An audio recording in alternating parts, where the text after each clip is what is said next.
เดินจับมือกันทุกสุขด้วยกันหัวเราะร้องไห้ด้วยกันมานานเท่าไหร่ฉันไม่เคยลืมจากใจวันที่เรายิ้มวันที่ทะเลาะอาบวันและคืนเหล่านั้นจะยังงดงามไม่เคยเปลี่ยนไปยังคงเป็นดังเหมือนกับเมื่อวานอยู่ในส่วนลึกความทรงจำแต่ต่างกันแค่เพียงในตอนนี้ฉันนั้นไม่ได้มีเธออยู่ข้างๆเหมือนวันที่เราเคยเดินข้ามผ่านทุกๆสิ่งทุกๆอย่างมาด้วยกัน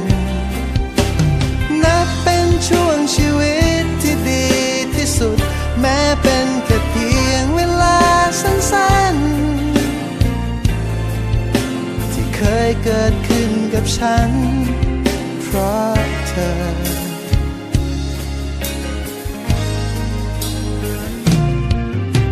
เพลงและของขวัญตัวจากโรงหนังจดหมายที่ส่งให้กันในวันที่ห่างฉันนั้นยังคงเก็บไว้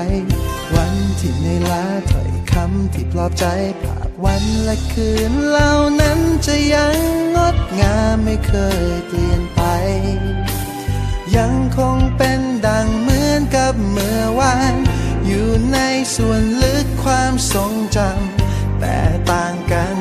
แค่เพียงในตอนนี้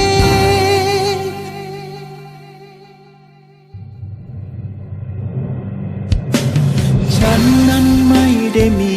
เธออยู่ข้างๆเหมือนวันที่เราเคยเดินข้ามผ่าน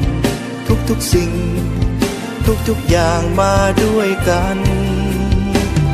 นับเป็นช่วงชีวิตที่ดีที่สุดแม้เป็นแค่เพียงเวลาสั้นๆแต่ก็เคยเกิดขึ้นกับฉันเพราะเธอไม่รู้ว่าเธอไม่รู้ว่าจะได้ยินเพลงนี้หรือยังอยากจะให้เธอช่วยมารับฟังว่าฉันนั้นคิดถึง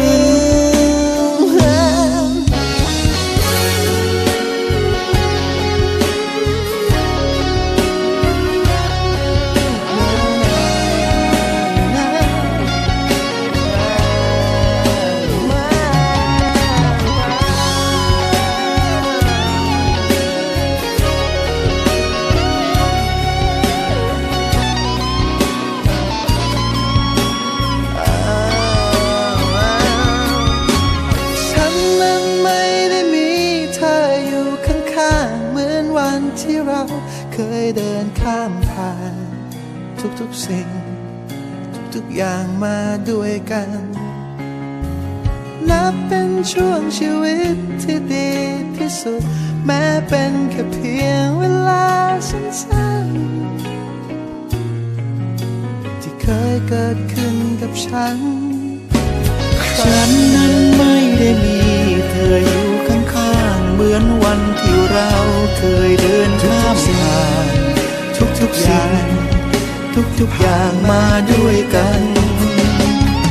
นับเป็นช่วงชีวิตที่ดีที่สุดแม้เป็นแค่เพียงเวลาสั้นๆแต่ก็เคยเกิดขึ้นกับฉันเพราะเธอ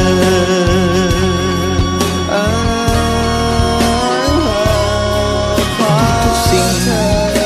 ทุกอย่างที่ผ่านมาด้วยกันนับเป็นช่วงชีวิตที่ดี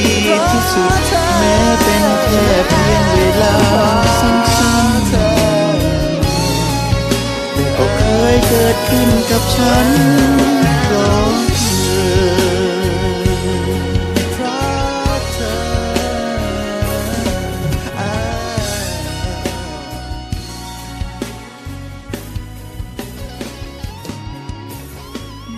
เป็นช่วงชีวิตที่ดีที่สุด